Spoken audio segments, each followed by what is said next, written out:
Oh, it absolutely makes no sense at all. Why in the world did they not get this done before today? I don't get it.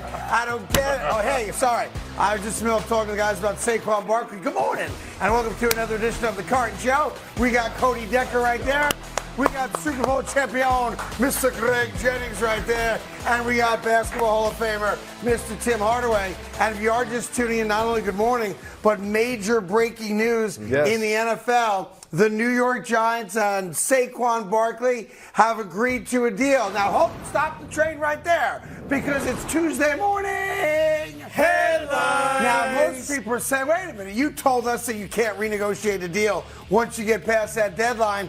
Well, there's a little wrinkle in there that no one ever paid attention to, because it's only happened once in NFL history, and that is you can agree to a one-year deal. You cannot agree to a multi-year deal. So here's what happened in the last couple hours, and it makes no sense at all from the Saquon Barkley side. The New York Giants have won. The franchise tag for running backs is $10.1 million. The deal that Saquon Barkley agreed to this morning is $10.1 million. They added $900,000 in potential incentives, which I'll get to in 1 second, and they gave him up front a $2 million kiss. So it doesn't change the total amount of money that's guaranteed. It's $10.1 million. You get $2 million when you stroke your signature on the contract. Now, the incentives. Here's what's interesting about the incentives. There are 3 incentives. Each one of them can pay Saquon $300,000. So a grand total of $900,000, meaning that he could earn $11 million in total this year. The problem with the incentives is that those stats right there, which is what he would have to do, each one of them, to get the extra $900,000, he has only done once or twice in his entire career. So, Gregor, I start with you. Can you walk me through why Saquon made such a big fuss about I'm not showing up, and then agreed to the franchise tag, which is essentially what he just agreed to? Well, because ultimately, in order for him to get the money that he is wanting and desiring in the future, you can't sit out. You can't not play.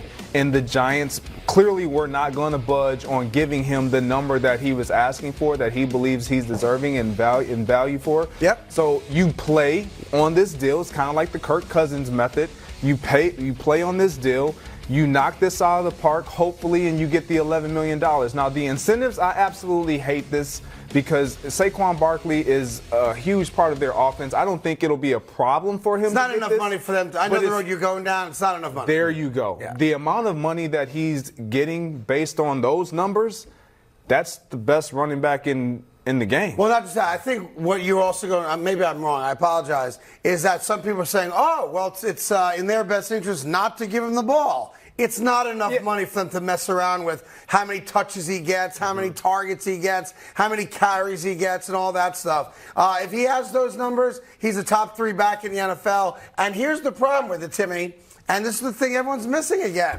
It doesn't matter what kind of year he has. If he has the greatest year any running back has ever had in the history of football, they franchise tag him again. There's not a clause in this deal that says the Giants cannot franchise him again. The Giants win. Giants fans win. You get your best player back on the team. He will not miss any of training camp. But all this nonsense about this is what I want, it's about principle, it's about what I'm worth, and I buy all that stuff because he's right. The Giants said, well, we'll give you this, and never wavered on it. And that's what he's getting. Yeah, that's what he's getting. And, you know, it doesn't make any sense to me. I'm looking at this contract. I'm looking at the incentives. He should have just signed his franchise tag and moved on. Well, let me stop you there, Tim, if I can, because he had the opportunity to get more money. He did. And he said no to the contract. He did. Right, he did say no to that, but that's his fault. Everything, all this is his fault now. You know, so now the New York Giants has him. And they know they have him, and it's up to him to come in and train camp. To make the franchise tag a little bit more, we'll give you this. That's just a Band-Aid. To me, that's just a Band-Aid. You're right. And I don't like this, but you know what? He still got to come in, He still got to play for the New York Giants, and hopefully he plays well, and hopefully he gets all this. Well, here's what he gets. He gets $10.1 million. He gets $2 million up front, which is great. Who doesn't want to check for $2 million? If you could ever get that, you take it, obviously. But the notion. He's still going to get taxed on it. He does get taxed on it. Plus, the agent gets their fee. So I think he gets about $750 when it's all said and done. Better. But it's just like the thing I don't get about this is that, Saquon was holding out, or was going to hold out, on principle. We all agreed with the principle. He's worth more in the NFL landscape than $10.1 million. And training camp opens today, and he's going to be there for $10.1 million. Not a penny more. Now, if he does have this great year, he can earn a couple extra bucks, but it's not significant. And think for a minute that they offered him $13 million back during the bye week last year. They offered him $19 million guaranteed about a week and a half ago, whatever it was, right? He said no to everything. And now he's showing up for the amount of money that they were never going to pay him more than once that franchise tag kicked in. It is crazy to me. Ultimately, he wanted the long-term deal with more money guaranteed. And so, for me, this now number one, the Giants win. You said that. They win The big. Giants win big. This puts Saquon Barkley walking into camp in a position mentally where he is not excited to be there. However, he understands I still got to perform. Yep. I'm here. I got to perform. So it benefits the Giants. Hopefully it works out for Saquon Barkley, but he bears all the risk. Yeah. This is the problem with the running back market. Look at Josh Jacobs right now. What do you think Josh Jacobs is sitting at home or wherever he's sitting and saying to himself? He just said, this is bleep. Yes. That's what he just said. Because they hurt one another when they do this. The Raiders just picked up the phone and said, we'll give you the same deal. Right. We need you as much as the Giants need Saquon. You want to come in for an extra $1 million in incentives? We'll give it to you right now. Yeah. By the way, every team would love to give you incentive-laden contracts because then it's literally, I did this, I get this. I did this, I get that, and on and on and on. Hey, look, there's so many angles to this. Let me do it. I always try to represent the fans. It's what I've done for 30 years. From a fan standpoint, if you're a Giant fan, this is a great day, not a good day. Of course. Yeah. Your best player is not going to miss a single day of training camp. I don't buy what you're saying that he's not happy. I'm sure there's an aspect of it where he's like, shoot, I wish I'd gotten more and all that. I think once he's got pads on, he's a football player. And personality-wise, I don't think he's that guy. I don't think it's going to hurt him as far as his play, but his mental approach coming into the building, the guys are going to know. He's going to talk about it like, dude, they got you, man. The only guy that has to say anything is Daniel Jones. And maybe Daniel Jones should get a little taste. Don't say they got you. Let me ask you this. So he going to come in, and his teammates gonna say, "Yo, man, they got you." Yeah, because they feel for that crew. I would be it's furious. not about. We would never. I don't want to hear that. As a teammate of mine, I don't want a teammate of mine coming to me saying, "Yeah, they got you." We would never. It's not in a cruel way, though. That is cruel. No. Yes, that's cruel. If you walk in and I look at you and be like, "Man, they got over on you."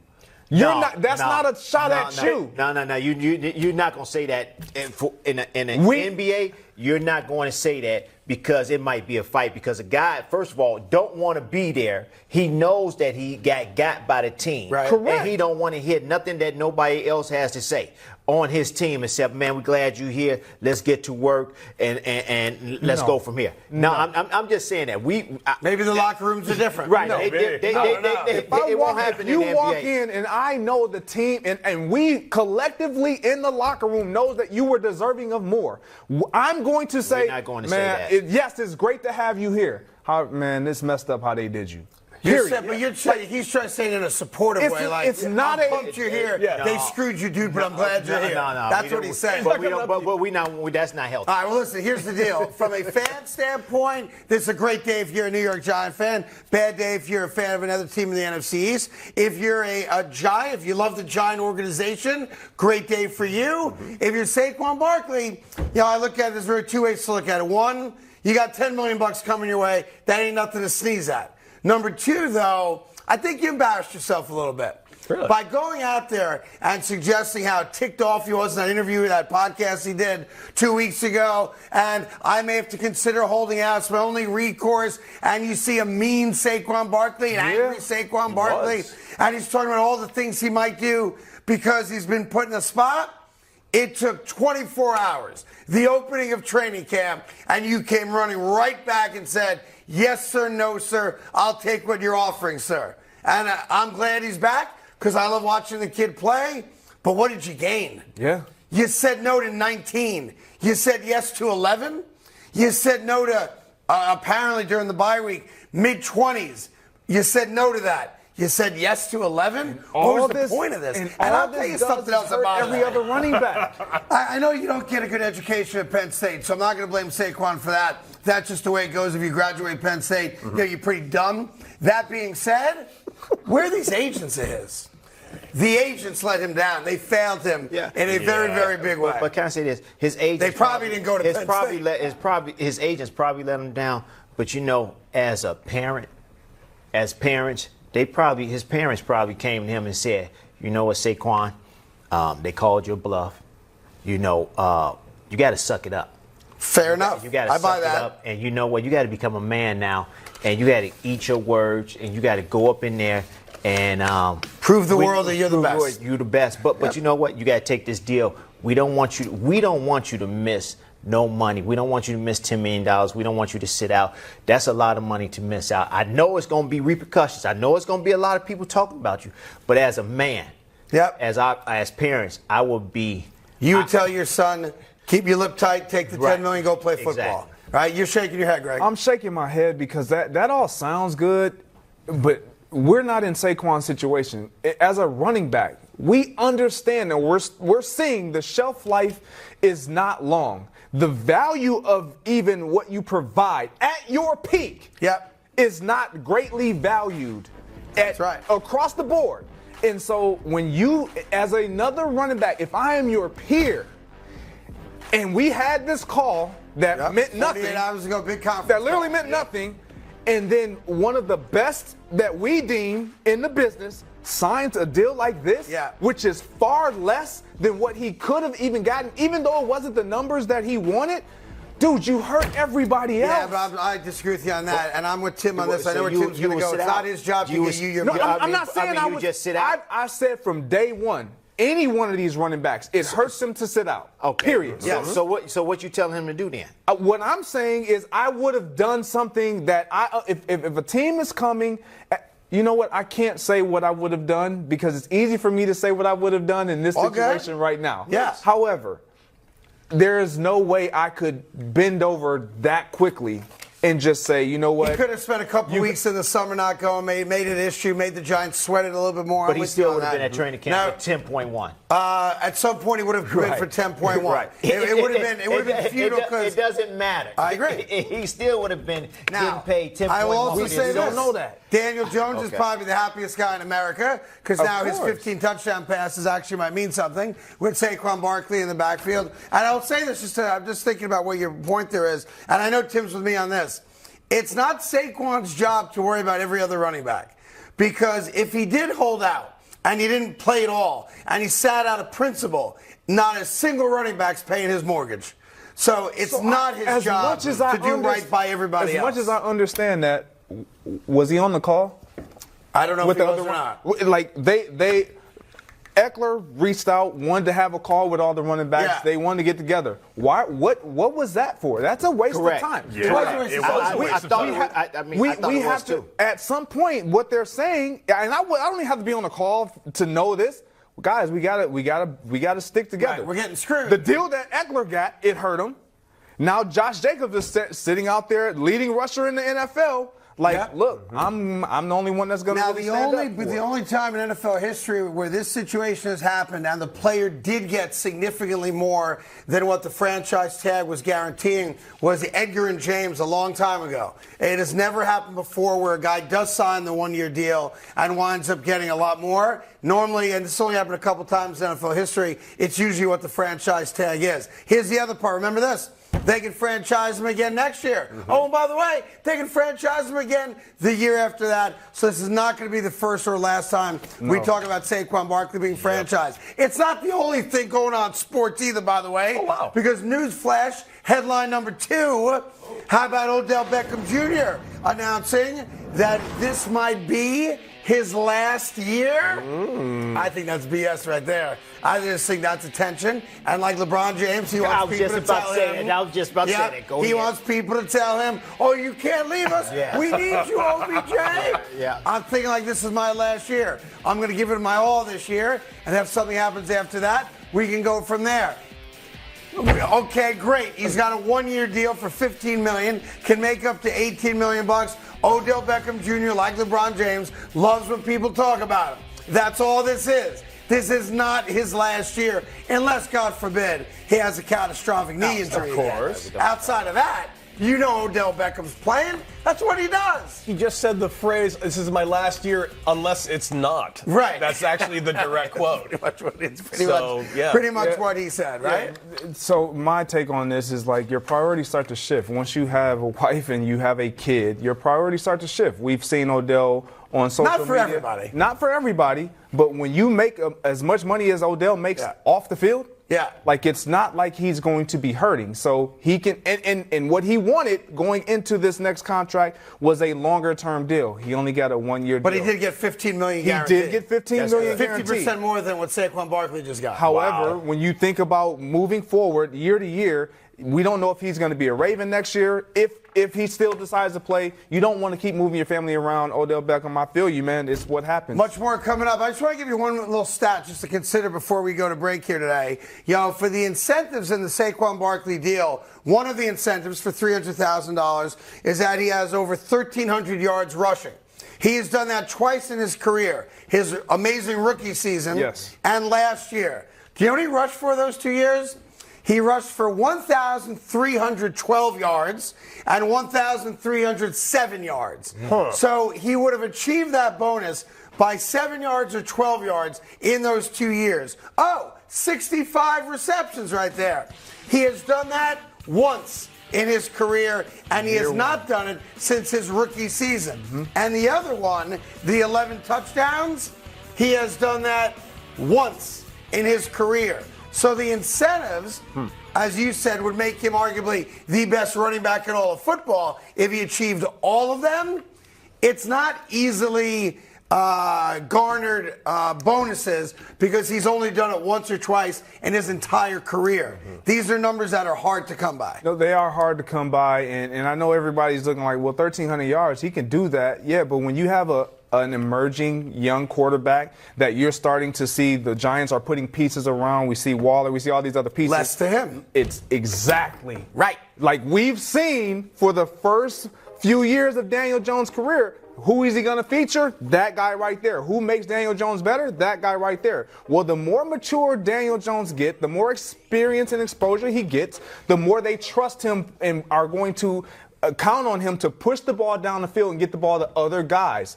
That's not named Saquon Barkley. So it's as easy as it looks like it can be.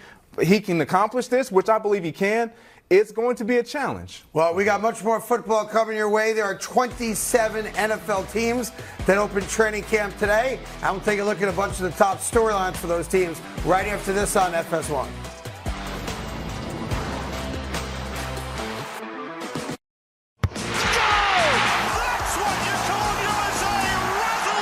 Greetings, soccer fans. Are you ready for the 2023 FIFA Women's World Cup? Because we are. That's right. Australia and New Zealand, look out. State of the Union is coming. And we'll be going above and beyond down under. We'll have new podcast episodes every single match day. So follow Alexi Lawless's State of the Union on the Fox app, YouTube, or wherever you get your podcasts.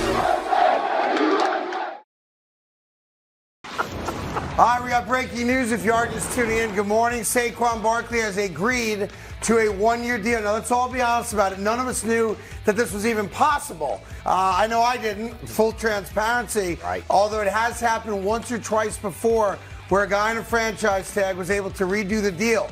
The parameters of it are that you can only do a 1-year deal. The weird part of the Saquon deal with the Giants is that it's a $10.1 million deal. That's the exact number that the franchise tag was. So all the hooting and hollering over the last couple of weeks about trying to get a deal done, and then him going on the podcast all ticked off about how he's being mistreated, all of it means nothing. Throw it out the window, because he agreed to the franchise tag deal just in a different way. And the different way is he has the ability to make an extra $900,000 in incentives that are going to be very hard to reach, meaning the entire deal is now worth a maximum of $11 million.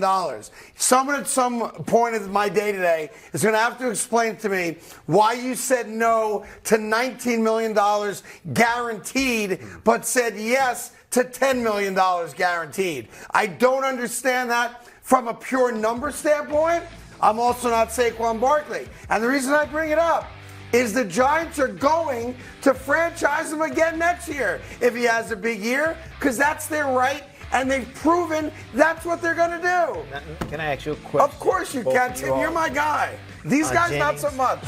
They're my guys, too. Nah, Come on, let's go. What do you got? Disagreement ain't nothing. Go. So let me ask y'all a question. So could he put it in this contract?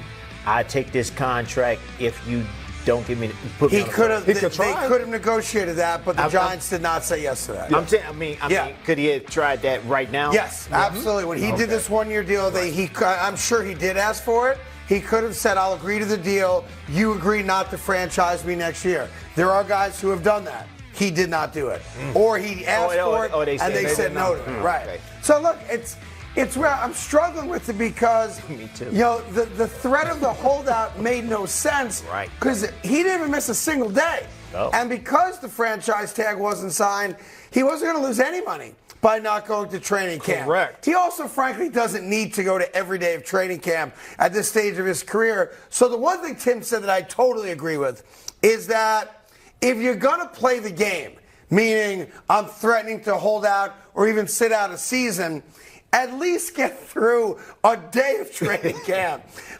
He ain't going to miss a day. And I would have made the Giants sweat a little bit, and maybe it would have paid me nothing more.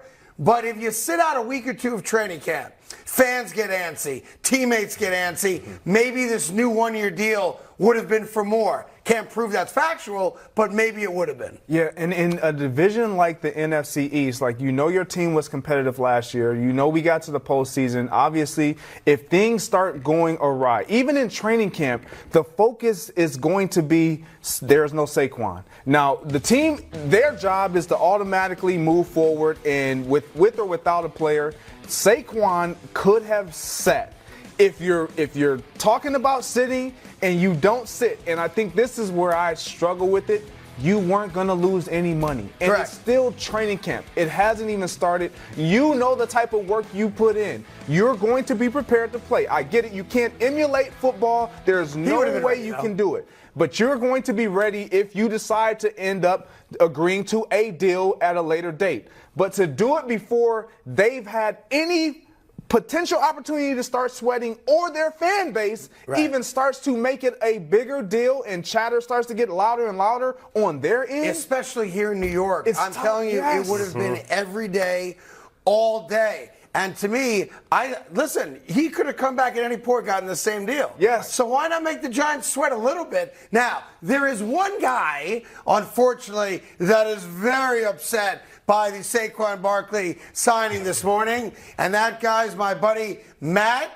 Breida. Why? He was going to be the starting running back for the New York Giants. Was he? He was. Sure. He was going to be. He was like, "Hey, Mom, guess what? I'm the starting running back." Hold on, wait, I got a call waiting. He signed? Mom, never mind. I'm still a backup. I mean, that's how his day went today. And I feel bad for Matt because he did nothing wrong. Meanwhile, also remember this. The Giants open up against the Dallas Cowboys, the first Sunday night game of the year. That was the threat. That I'm not going to be here all summer, and I'm going to make you beat a division rival without me. He didn't even make it 24 hours into training camp. And I will say this about Saquon. It does prove one thing about Saquon Barkley. You can call him a bad businessman. You can call him whatever you want to. It doesn't matter to me, right? Here's the one thing it proves. The dude loves playing football. and just wants to play football and couldn't imagine having missed a year plus with the torn ACL, couldn't imagine not playing football. And at the end of the day, you get all the advice you want from agents, from lawyers, from wives, from family members. It's your life. It's your career. If you love playing it, a lot of times you tune out all the noise and you go, I'm just going to go do what I do, and that's play football, in your case, basketball, right? Of course. You know, I missed the whole season not playing in 92, 93, or 93, 94 when I tore my ACL. And it's a struggle. Yep. You're seeing your guys out there competing, playing the game that you love, and you can't do nothing to help them. You see them going through the struggles. You see them happy. You know, you see them running plays. You're like, man, that's my play there. Or I would have done that on this play, or I would have ran that. So, you know, I know he missed the whole season, and he loves the game like I love the game of basketball. But, you know, him sitting out, I didn't think he was going to sit out none this year anyway. Right. Probably one game if I expected. And that would have cost him $500,000. Right. If I really wanted to sit out a game and really show them that they needed me, that probably would have been the Dallas game. Yep.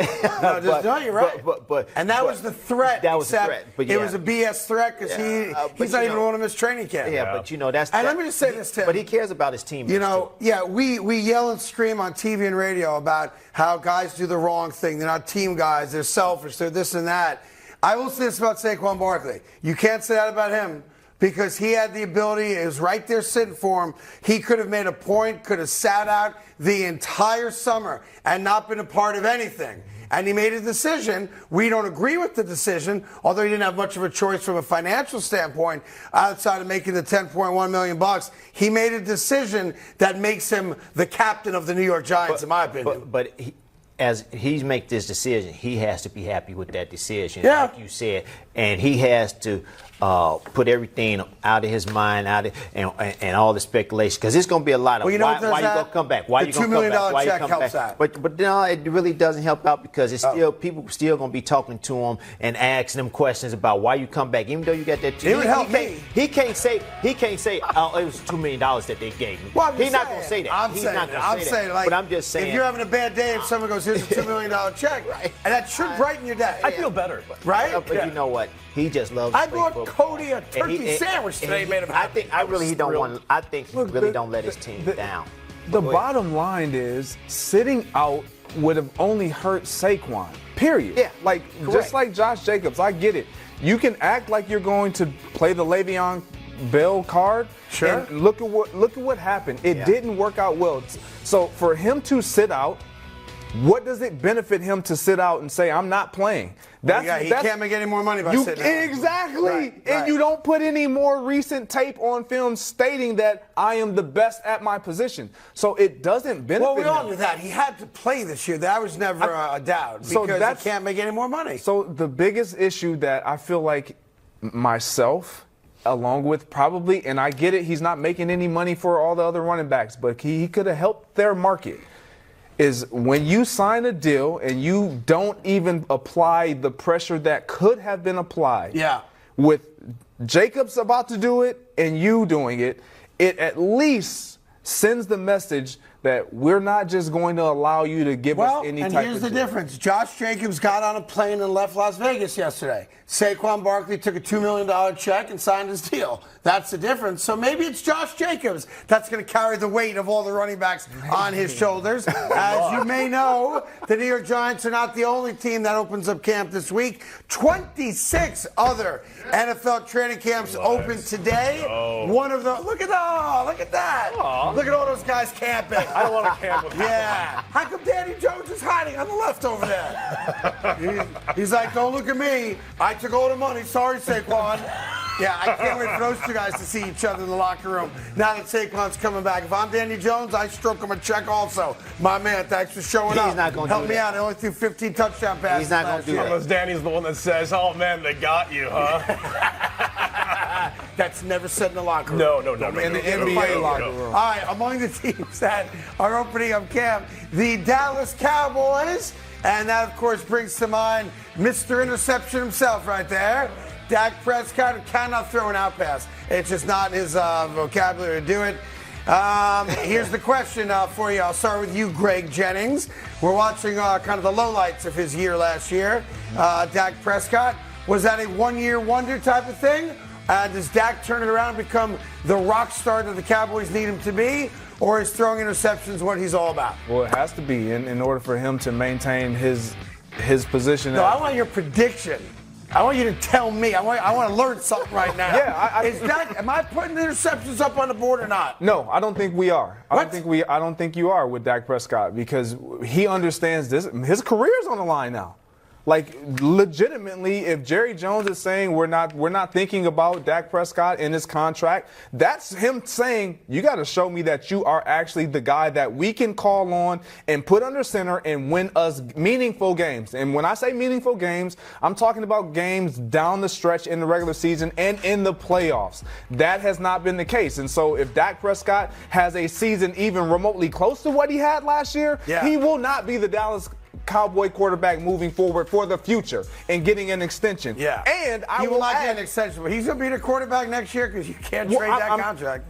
But I understand that. But I'm saying as far as getting an extension, and if you're thinking about where can he go, we act like quarterbacks are a dime a dozen, but there are a lot of teams out there that feel like they have found their guy. Yeah. And in this next year's draft, there are a lot of young quarterbacks coming out. Like, so for me, Dak Prescott understands more than anybody in that locker room. I got to be special. Yeah, listen, I don't know how much money changes individuals, but he's made so much money. Like it's not like even about the money. At some point it is, though, right? But it don't get me wrong. It's about you want to put yourself in a position to make a lot of money. Of course. But once you're making that money, it's pride. Now, like I still, just because you've paid Tim Hardaway X amount of dollars doesn't mean Tim doesn't want to show that he's the best player I think the money doesn't matter. When you're on the field, on the court, you're not thinking, I'm making $40 million this year. You're trying to make a layup. You're trying to catch a pass. I agree with you. When you're competing, you're not thinking money. I get that totally. But when you've got a couple $100 million in the bank, I think your perspective totally changes. I don't think he's worried about being, a Hall of Fame quarterback when he's got 17 yachts, 4 houses, and hot girls in every town. Must be nice. As a player, we see that in some players, but I don't think Dak is that type of player. I think Dak, he loves to play the game. He wants to win. He's going to do everything he can do to win. Yes, this is an important year for him this year. Yes, I think it's really a 2-year window for him. That's basically what it is. But, I'm going to tell you this. Go ahead. I'm going to take the over. I think he's going to throw 10 or 11 interceptions. Of course he is. It's what he does, plus his 17 games. All right, another team opening up camp today, the Philadelphia Eagles, as they call them in Philadelphia, coming off the Super Bowl loss to Kansas City. Expectation-wise, hot start? Or do they have the proverbial Super Bowl letdown that a lot of runner-ups have historically in the NFL? I hate to say this, because I don't like Philadelphia very much. Oh my God! What are you gonna do? You hate to say this. I hate to say but this. you don't like Philadelphia. I love certain people in Philadelphia. I met my wife in Philadelphia. My kids were born in Philadelphia. But you don't like the Eagles or I hate the Eagles. 76ers. I hate the 76ers Philly, too. the Flyers. I don't like hockey. All right, if I may. And it pains me to say it, but I told you I'd never lie to you. The Eagles come back locked and loaded. If Jalen Hurts continues that progression that he showed you last year, I like that. There you go. They are a very, very, very, very good football team that's going to lose in Week 6. They could be 8-0. They could be 8-0. Cannot be 8-0. They could be 8-0. They could be play the Jets in Week 6. They could be 8-0 in 8 weeks. Now, I will tell you this: the New York Jets, historically as a franchise, have never beaten the Philadelphia Eagles. Never. It has never happened. They have never beaten the Philadelphia Eagles until Week 6 this year. So, like I said, they can go 8-0. Yeah, but that's not a tough schedule out of the gate. You're very favorable schedule. Yeah, no doubt. Which means the second half's very hard. Yes. They get off to a very good start. And then, depending on what the rest of the NFC East does, it's just hover around 500, and they should be fine. And I do think they win the division. They are clearly the best team in the NFC East, no doubt. You said something for me that sets the table for the Philadelphia Eagles, and that's Jalen Hurts will not allow this team to get off to a slow start. That's just not his makeup. Like, he is a player that we have grown to learn that he is going to be locked in whether he wins, whether he loses. He's going to be prepared and have his guys rallying right behind him, singing in the same tune, in harmony, going to get the same thing done. Like, for me, it is all about Jalen Hurts, and I think he's going to take a major step this year in the passing game. Well, he was almost an MVP last year. And we don't talk about the injury that he suffered. He was playing. Couldn't throw the ball, right. He was playing that latter half of the season with a bum shoulder. Jalen Hurts healthy with the mentality that he has and the weapons he has that they replenished him with. This team. All right, a couple more quickies as training camps open today for most of the league. Let me stay in the East, the AFC East this time. Buffalo Bills. It's been a terrible offseason for the Bills from a standpoint of relationships and growth and guys not being on the same page. Fair question on the bottom of the screen there.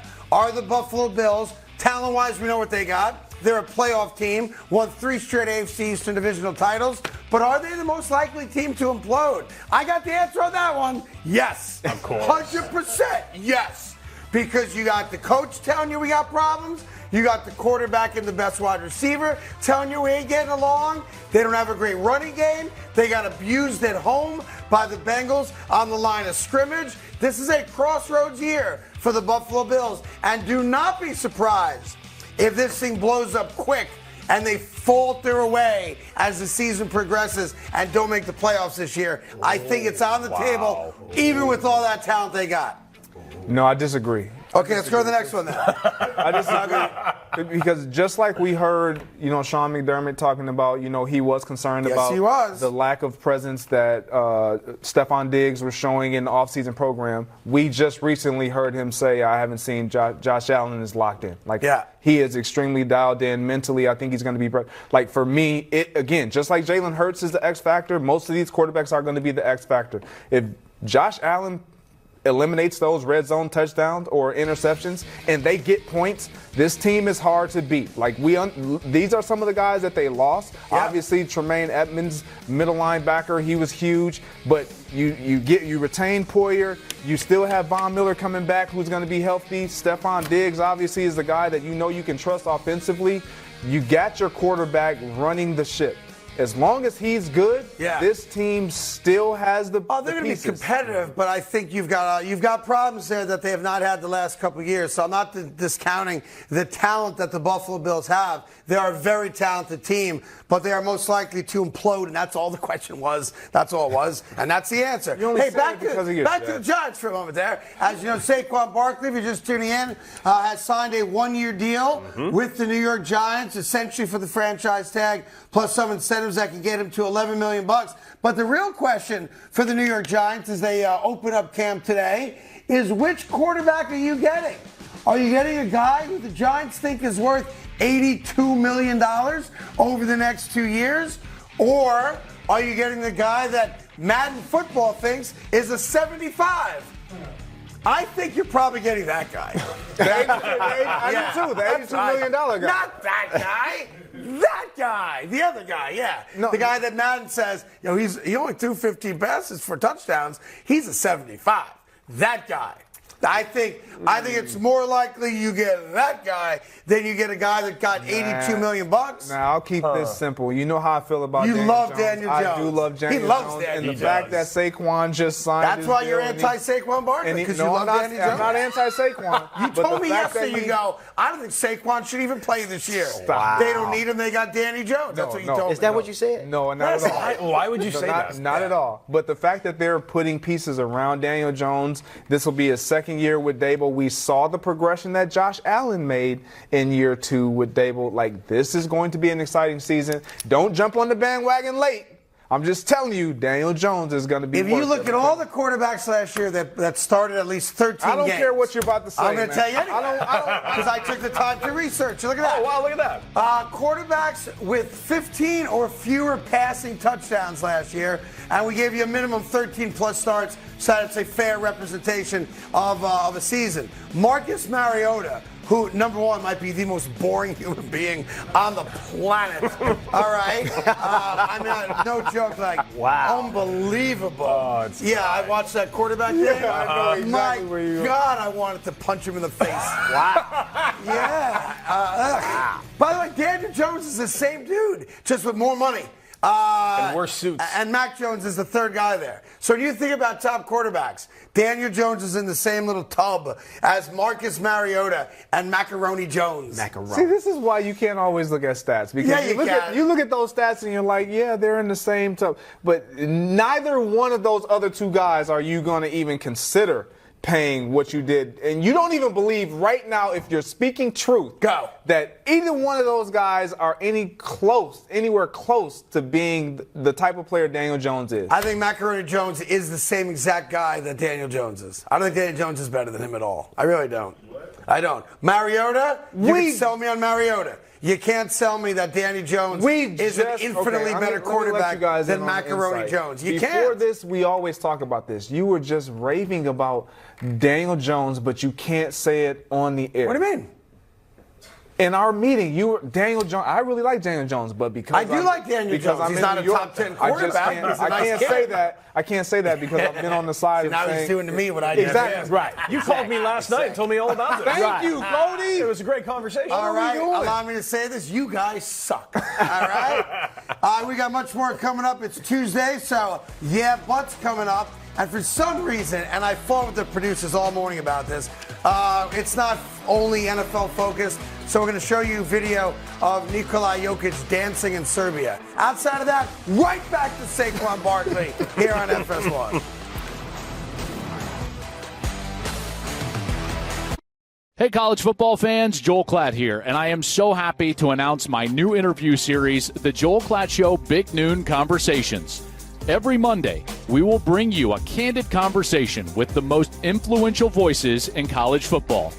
From Colorado's Coach Prime to Coach Saban down in Tuscaloosa, we sit down and discuss all things college football. Download the Joel Klatt Show Big Noon Conversations wherever you get your podcasts and subscribe to the new Joel Klatt Show YouTube channel.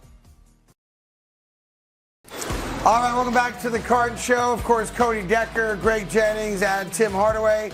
The big news, if you are just tuning in, of course, is that Saquon Barkley has signed a one-year deal with the New York Giants. We're all surprised because, frankly, none of us remembered that you could actually do that while you're on the franchise tag, which also brings up the reality that the deadline for the franchise tag is stupid anyway. If you can just agree to a one-year deal anyway at any point you want from the deadline and beyond the deadline, right? Right. So anyhow, that is big news, which means that the only now or the top guy out there is Josh Jacobs, because Tony Pollard signed his franchise tag. Saquon Barkley now has a one-year deal, and the only guy out there that is unsigned remains Josh Jacobs, who had the best year of all the running backs last year, which brings us right now to our Tuesday morning segment, which is called Yeah, But. Are you ready to go? Sure. All right. Saquon Barkley got a contract. And Danny Jones is the happiest guy in America. Mm-hmm. And the Giants need him.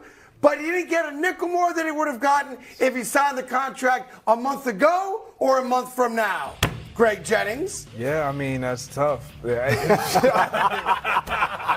sorry, like Saquon, man. You should have took the deal earlier then. Exactly. All the drama. Right. There's really nothing to say. I mean, we trying to come up with a different scenario. Why did he come up with this? Why did he do this? Why didn't he wait?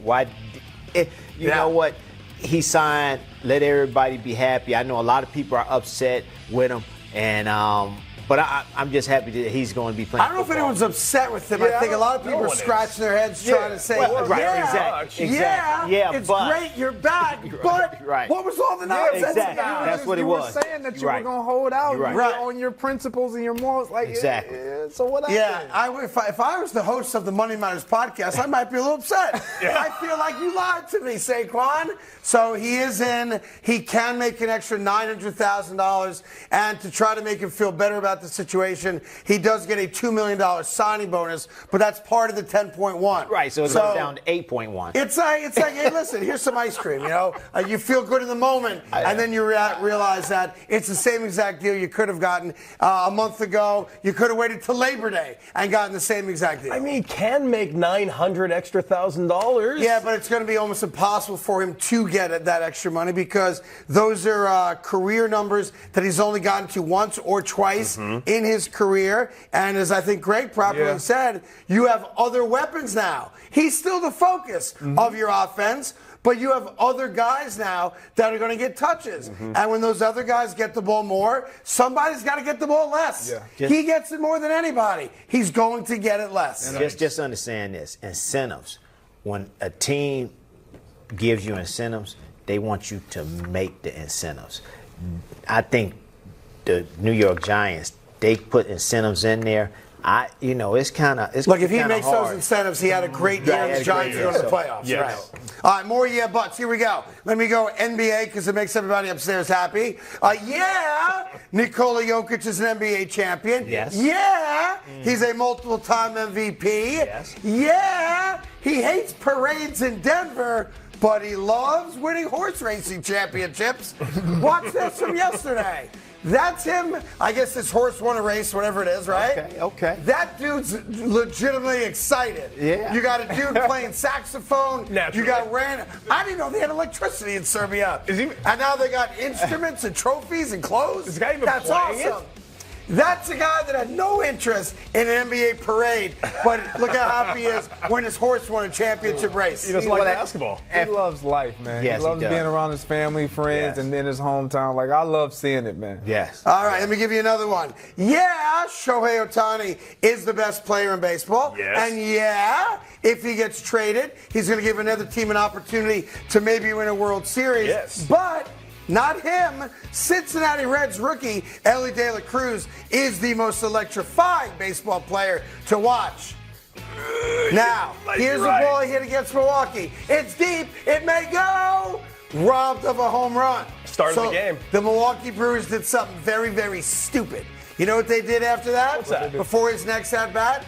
The Milwaukee Brewers put up on their big scoreboard, Elly De La Cruz almost hit a home run in his last at-bat. Just trust me, that's what it says about it. I know you can't read it because neither can I. So, there it is. Almost hit a home run in the first inning, but didn't.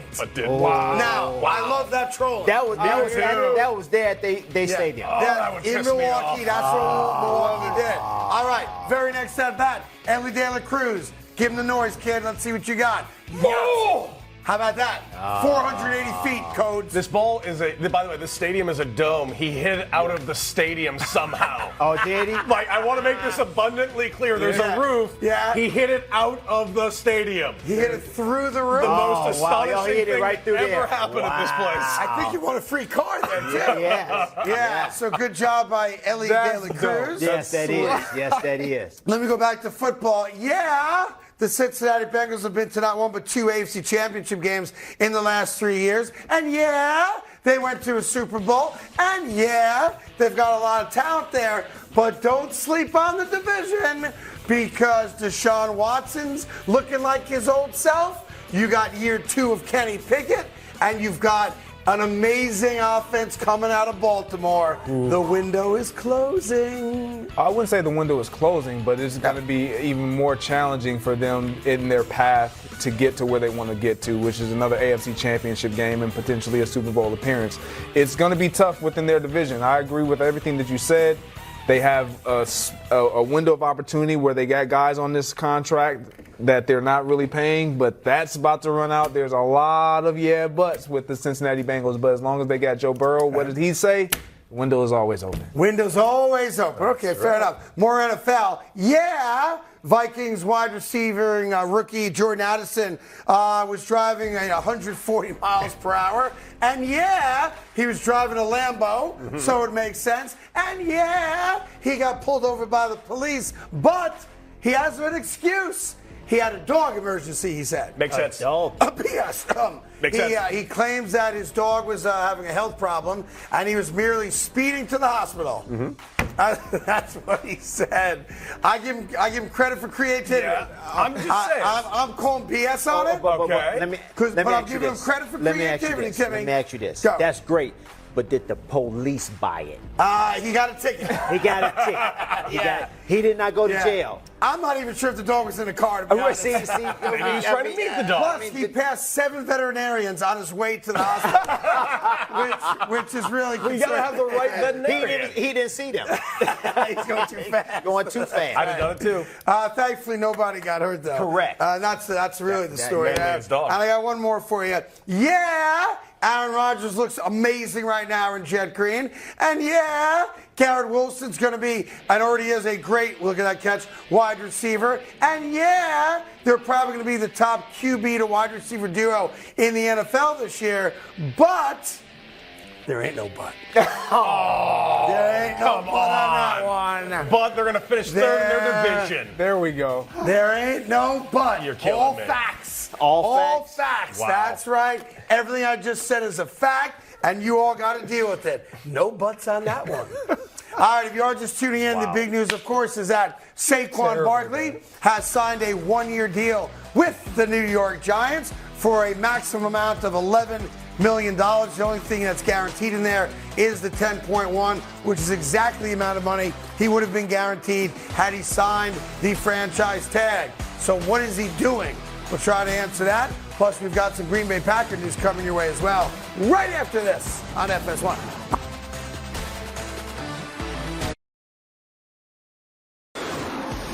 Welcome back to the Carton Show. Obviously, more football coming up, but a serious issue just to bring to you as we're learning about it right now. Apparently, yesterday, LeBron James' son, Bronny James, was rushed to a hospital after suffering cardiac arrest during a basketball workout. A James family spokesperson has said, quote, yesterday while practicing, Bronny James suffered cardiac arrest. Medical staff was able to treat Bronny and take him to the hospital. He is now in stable condition, no longer in ICU. The family asked for respect and privacy, of course, as they tend to and care for their son. A spokesperson continued saying LeBron and Savannah wish to publicly send their deepest thanks and appreciation to the USC medical and athletic staff for their incredible work and dedication to the safety of their athletes. He was apparently unconscious when the 911 call went out from the USC campus to EMTs, and clearly there were some life-saving measures that were taken.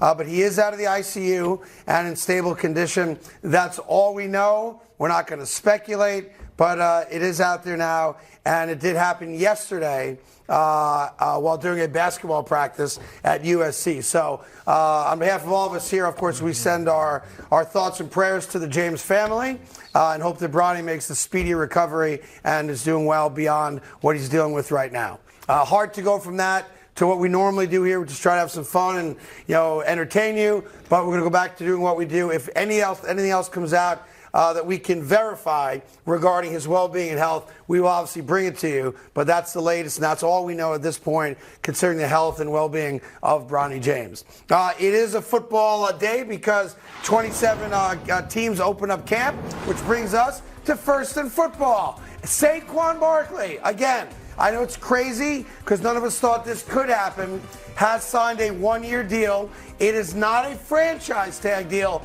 but it might as well be because it is guaranteed and it is for the same exact money to the nickel, $10.1 million. There's some incentives there based on 1,300 yards and 65 catches and 11 total touchdowns. But the takeaway is this, because we all have our opinions on who wins. The Giants win.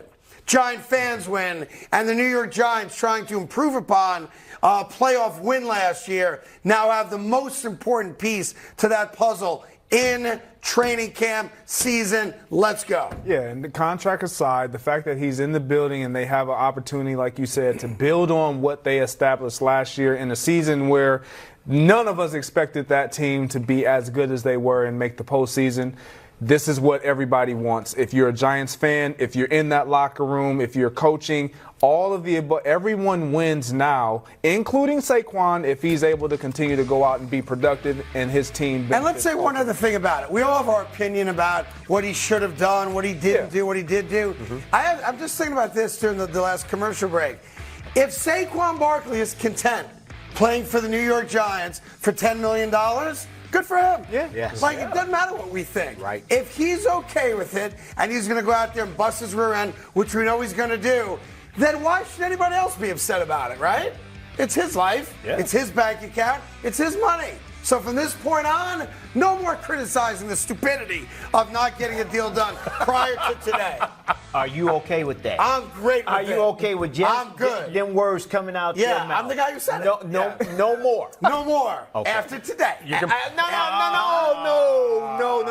I got a new audience No, tuning in right now. What the hell was Saquon thinking?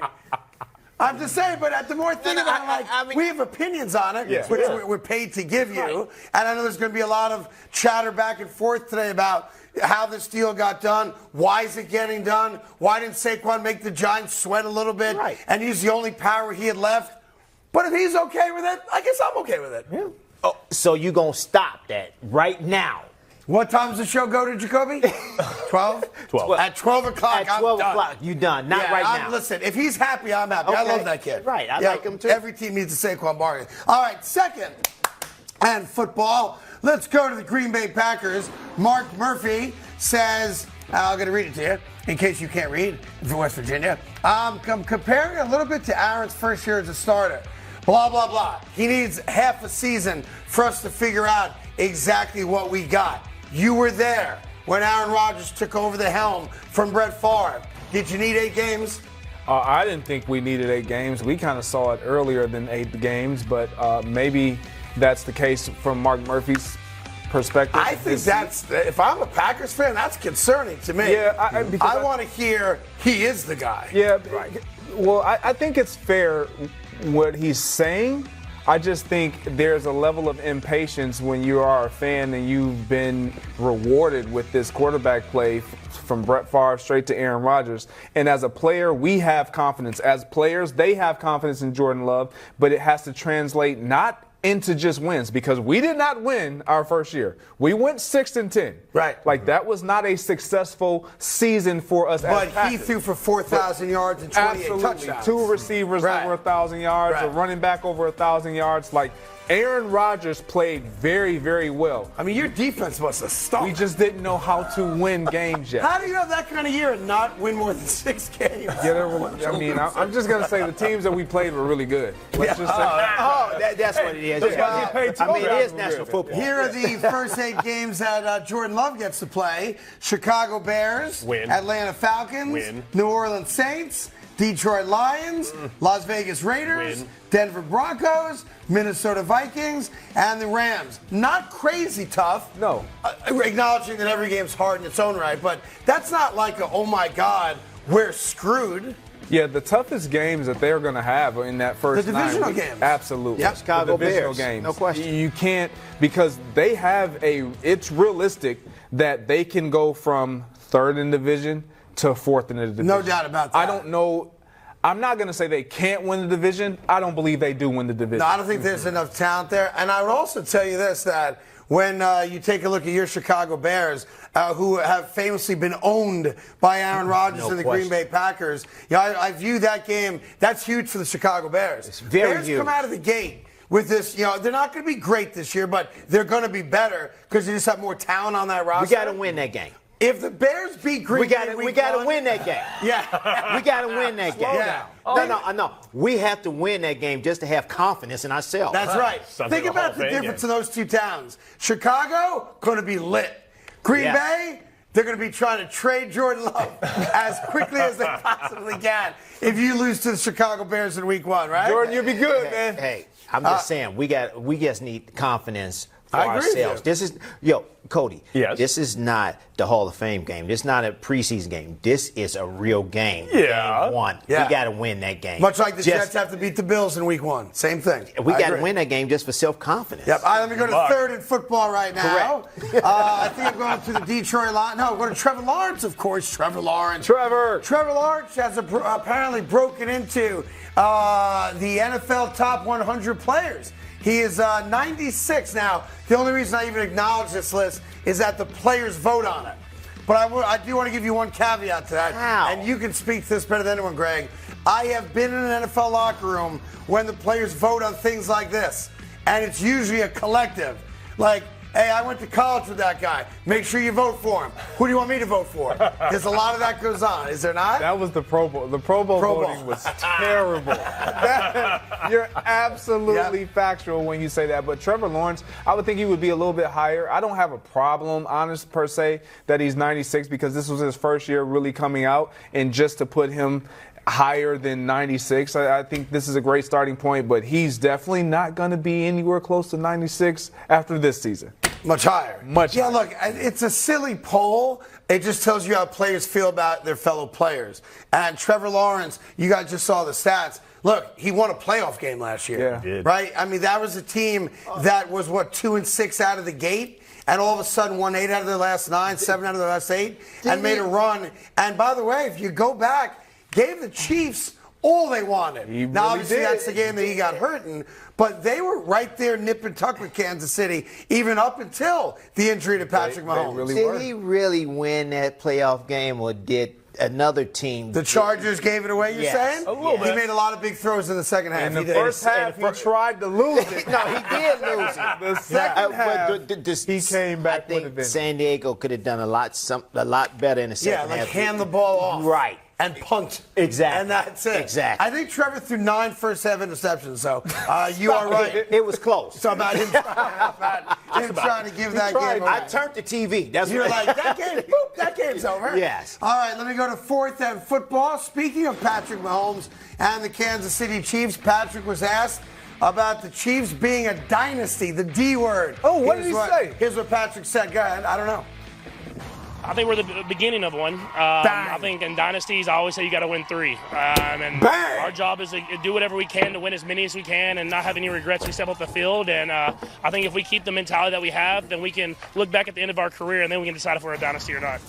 And listen, you could put some arbitrary number on it. They are a dynasty. Oh, agreed. They are the a man dynasty. himself just said 3. I feel like we got to win 3. And if it's 3, he would have said 4. If it was 4, he would have said 5. No, he would not have said. Yes. No. Look, that is just I what know it you is. guys. 3. This is what they've done in the last 5 years, right?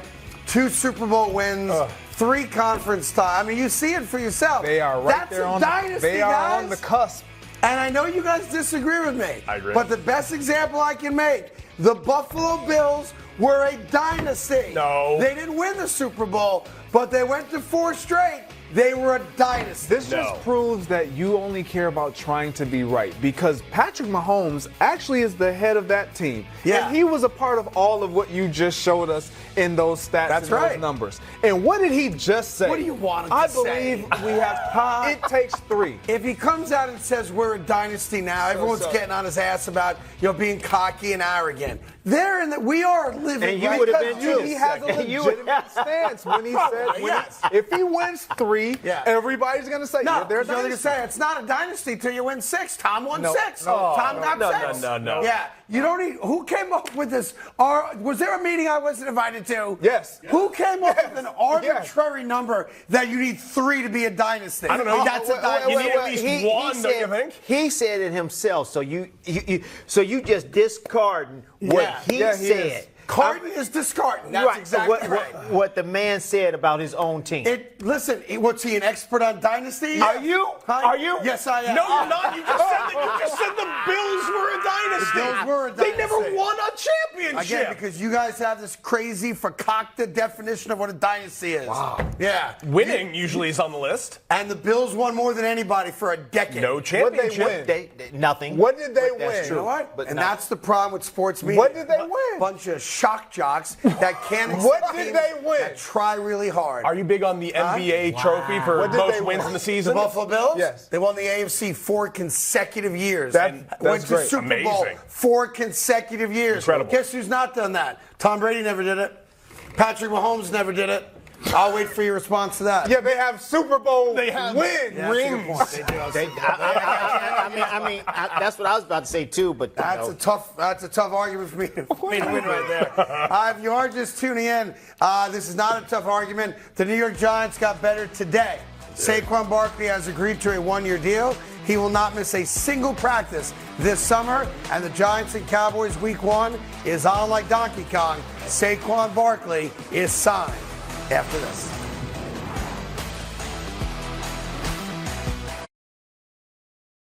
Cody.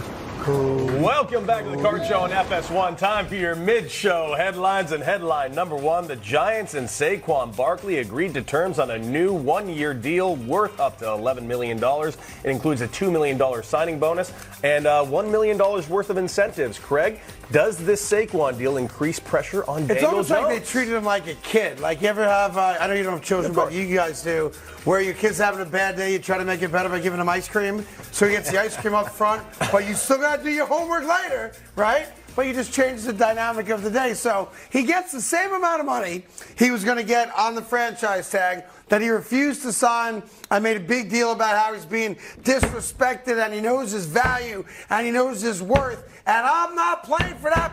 Okay, maybe I will. Was that $2 million? So I'm with Greg on this one. There was no negative on the Saquon side to just press the Giants a little bit. And by that I mean miss a couple preseason games. Don't show up for the first week or two of training camp to make them think it's a reality that you are not suiting up for week 1 against the Dallas Cowboys. It was not going to change, how much money you're going to make, but it would have made the Giants sweat. And in doing that, I don't know, maybe the Giants do give you a little extra after week 1 to make up for the $500,000 you would have lost. But at the end of the day, I guess none of that matters. Saquon Barkley is signed. Everybody else can cry about it. You can yell and scream about, what about doing what's right for the running backs? He did what's right for him. He's playing football for $10 million. Yeah, and ultimately that has to happen. In order for him to feel like he's going to eventually get what he's deserving at some point. I know the scenarios out there for potentially getting franchise tag. Yeah, he's going to get franchise if he's a good year. And so on and so forth. However, you can't continue to prove or state the case that you are the best in the business if you miss an entire season. Correct. So it's ultimately hopefully it works out for him. Well, listen, it's going to work out for him as long as he's healthy. He's a rock star, right? Yeah. So you have to assume he has a good year. The incentives bother me a little bit because a lot of times you put in, and Tim mentioned this earlier in the show, well, let's make the incentives really easy to reach because it's our way of saying we're giving you the extra money, but we're going to hide it in these plateaus you have to reach because that's good for everybody, right? You earn the extra money. We save face. You get what you want. And I thought that was a very good point.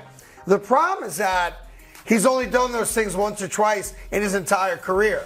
So you're asking him essentially to have, for the second consecutive year, his second best year as an NFL football player, acknowledging that his rookie year is the year he may never match ever again. Yeah. So they're not easily reachable incentives. Again, so how many times has they thrown him the ball? 65 times? That's once. Once. In his rookie year. In his rookie year. Correct. Okay. Correct. Now, I think he had 57 last year. Okay. So close. So Daniel Jones has to really understand what he needs to do. Yes. Correct. He better make for it real. up to him. Yeah. We saw with this Tom is Brady and serious. Gronk. Yeah, this is what your quarterback do for you. If you want to make those incentives, he has to throw you the ball. I think no it was matter either what. Plax or James Jones told us the same story. There's right. a couple $100,000 in a bonus if I get a certain amount of catch. It was Plax. It was. Right? Plax, when he was with Pittsburgh, needed 7 catches to get to a certain bonus, Exactly. right? Just 7 catches. And Ben said, all right, here you go. Boom, boom, boom, boom. That kind of thing. Got done first quarter. Look, at the end of the day, we're all football fans. Having a great player playing is good for all of us. Yep. Unless, of course, you're a Cowboy fan, an Eagle fan, or a Commandeer fan. Outside of them, everybody else is happy. Well, headline number 2, Odell Beckham Jr. put out a quote yesterday saying, I'm thinking like this might be my last year. Easy for you to say. And then he goes on to say, unless it's not his last year. So also on top of that, he also mentioned that he was also resistant to sign with this team because he had other teams in mind. Craig, does that make you upset as a Jets fan? Well, the only 2 teams that he was talking to were Baltimore and the Jets. And as the story goes, which has been confirmed, he went to the Jets and said, Baltimore offered me $15 million guaranteed with a chance to make 18. If you match it, I'll play for you. And the Jets said, good luck in Baltimore. Right. We're not paying you that kind of money. But I'm with Cody. If you read that quote again, he's telling you it's my last year, unless it's not my last year. Yeah. He's a football player. And by the way, what a lot of these guys recognize, and I know that Odell's a different cat where he transcends just football. He's a legitimate celebrity. Not every guy is. I get that. But it's all based on the platform of being an NFL player. When you retire, you lose a lot of that. Nobody cares about you anymore. So let's see what happens. Let's see, number 1, can he stay healthy? Is the ACL good? Does he have a huge year? And my goodness, if he does, he'll get a multi-year deal from somewhere else. There you go. That's what it's all about. Like, he understands that the position that he's currently in, the contract that he's currently under, he's going to have to play himself into another deal, whether it's a 1-year or a multi-year deal.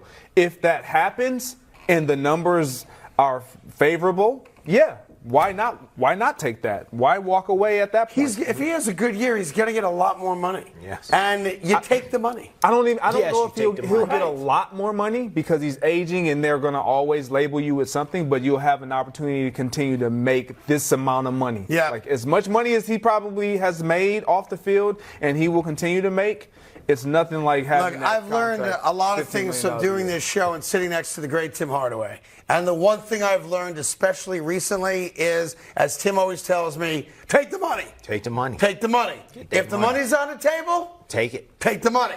So, yeah. Hey, Fox, look out. Right. Right? Headline number 3, Mike Brown had some very interesting things to say about his players on the Bengals, and here is the actual quote because it's fascinating. We have some good players that need to be fed. That's a challenge. You get a bag of corn, you have 10 hogs. Well, you're going to put that out to them. The bag's going to be empty, and some of them aren't going to get it. He just compared the guys on the Bengals to hogs? Farm life. Well, reputationally, Mike Brown's a cheap bastard. All right? Yeah. It has been for a very, very long time. The organization has been notoriously cheap in paying guys. So you got Higgins, you got Chase, you got, obviously, Joe Burrow. I'm sure there's 2 other guys I'm blocking on right now. So there's a way to say it, and there's not a way to say it. The one way you don't say it, when you're talking about the 4 or 5 guys, the core group of guys that you need recognizing, it is going to be hard to keep all of them at the number that they're going to want, that they will be offered elsewhere. You don't compare them to farm animals. No. Just as a rule. No. And by the way, of the farm animals you are going to compare them to, you don't compare them to pigs. Horses, maybe. Stallions. Pigs, never. But those are the guys. And it brings me back to a quote and a comment that Joe Burrow made a couple months ago, talking about his inevitable big-time contract, is that he is well aware, I'm paraphrasing what Joe Burrow said, but he made the point of saying, I recognize that my salary is going to either help or hurt me keeping the guys around me. So we'll see if he pays homage to that. Absolutely. You know, if Joe Burrow takes a little less, which is what I thought Daniel Jones should have done to make sure the Saquon thing got done at the right number for multiple years, I wouldn't be shocked if Joe Burrow does the right thing in that regard. Yeah, ultimately, it's always about the quarterback being the determining factor, whether or not you have to either let guys walk away because you can't match offers because the quarterback is taking too much. But if we go back to those comments that you're talking about and alluding to, Joe Burrow made it known, I want to win, and if I want to continue to have an opportunity to win, I understand what I have to do. Yeah, and apparently Mike Brown is a farmer as well. He must have hogs or something on the farm. But what he's basically saying to the guys is, I only got so much food. Right. I mean, I only got so much money. I know there's a cap, although the cap's for Gazy. We all know that. I'm going to give it to all you guys. But if you come out and take the most, he ain't getting anything. And what he's basically doing in a really, I think, despicable kind of way is calling all the guys out by saying, when you come to talk to me about your new salary, remember there's 4 other guys I got to pay also. How much do you care about those guys? Yeah. And what he's doing in a really strange way is pitting those guys against each other. Because if Joe Burrow comes out, and you can't argue it's not deserved, it'll be deserved, and gets the highest contract in the history of the NFL, Mike Brown's going to come out and say, he's the quarterback, but now T. Higgins has to go, using him as just an example. And he's going to pit the guys against each other. And that typically doesn't work very well. No, it doesn't. And ultimately, we know how this plays out. The quarterback gets paid, and everybody else has to find their way. Right? But how great would it be? Because what Burrow said a month ago, which we all loved, was, and I'm paraphrasing here, like, how many boats can I water ski behind, right? Greed is good, the whole thing. If you pay me 50 because I'm going to get 50, and I agree to take 44 because I can get my wide receiver signed, and I'm making up arbitrary numbers here, my life doesn't change one bit. There does come a point financially where another $1 million, even $2 million, while a lot of money, and I would never tell a guy not to take it, doesn't change your life a bit. And that's the reality these star quarterbacks are in. That's facts. And the receivers, and specifically when you think about T. Higgins, because he was a second-round guy. So he doesn't get the guarantee. So he doesn't get the fifth-year option. There you go. Right. And he's going to be sitting out there going, I'm as good as all the first-rounders. Yep. Yeah. And the unfortunate thing is T. Higgins would be looked at as being selfish. Correct. If he takes more than what we think or deem him valuable to take in terms of allowing them to all remain on the same roster. So for me, T. Higgins, go get your money, man. Right. Everybody go get your money. Don't be selfish. What does Tim always say? Get your money. Get your money. Get your money. That's right. Get your money. Get your money. Plus, this is also the first time this 5-year period in the history of the Bengals franchise where they've had this type of postseason success. They've had more playoff wins in the last 5 years than in the 40 previous years. So you're talking about Kenny Anderson and Boomer and Carson Palmer. This group of guys has been the most successful postseason Bengals team in the history of the franchise. Well, with success comes big paychecks. Yeah. Write the checks. Yeah. That's all you got to do. Right. What else you got, Cody? That is it for mid-show headlines. That's it. Are you kidding me? I know, crazy. That's it? I thought you were going to tell me that Saudi offered a soccer star, Kylian Mbappe, $1 billion to play soccer. I was. But you didn't. But I didn't. There is one other headline. He's taking the money. Yes. He should. There is one other headline to bring you, and it's breaking news. And that involves LeBron James' son, Bronny. There is a report out there that he suffered a cardiac arrest on Monday, yesterday morning, just after 9 o'clock. A 911 call was made from the USC campus to EMTs. He was unconscious at the time of that call. He is now in stable condition. He was originally in the ICU. And that's all we know as of right now. The family's asked for some privacy, obviously, as they deal with the health concerns of their son. But that happened yesterday and is just now making the rounds. So if you are just tuning in, we do want to acknowledge that LeBron James' son, Bronny James, suffered a cardiac arrest while at USC practice, and he is in stable condition. And on behalf of everybody here at FS1, we send our thoughts and regards out to the LeBron James family.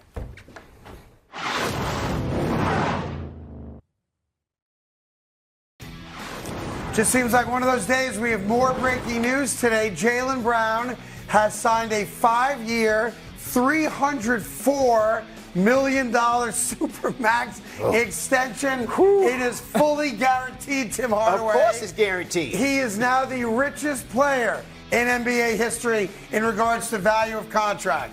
You were born too early. Oh, no question. A lot of us was. Yes. I'm happy for him. He put in the work. He plays hard. Him and Tatum are put them guys in contention each and every year for the last 3 years, 4 years. They're gonna be in contention again. He's not even the best player on his team. He's one of the best players. He's the highest paid player ever. He's one of the best players. I mean, both of them, Tatum and Brown are 1A, 1A, 1B. I'm with you. So you can take either one of them. Either one of them could take over a game anytime in the game. And listen, I'm not knocking it. Good for him. I'm man got $300 million guaranteed. That's and he's not the best player on his team. That's what you and he can't go left. I mean, a lot of players can't go left. He's not an Andy A lot Turner. of players can't go left. I know a guy on the Knicks team that can't go right. Don't tell me or that. Or 2 up. RJ? I said 2 up. Zoolander He couldn't go ain't get left either. $300 million. But I'm happy for him. And everybody be like, well, what took him so long? It normally happens around this time. It didn't take that anyway. long? Yeah, I mean, it normally Training happens camps around aren't opening up right. tomorrow. But it normally happens anywhere between middle of July and late August. So who's the first guy in the NBA now to go, excuse me. He got how much? Excuse me. Who's the first guy? I mean, all of them get paid. all of them $300 million. Jimmy Butler is going to get up to like 45 to 50 to 55 million. He's getting 60. All right, he's going to get 60 a year. Steph Curry making 55 a year. But someone's going to come out and go, wait a minute.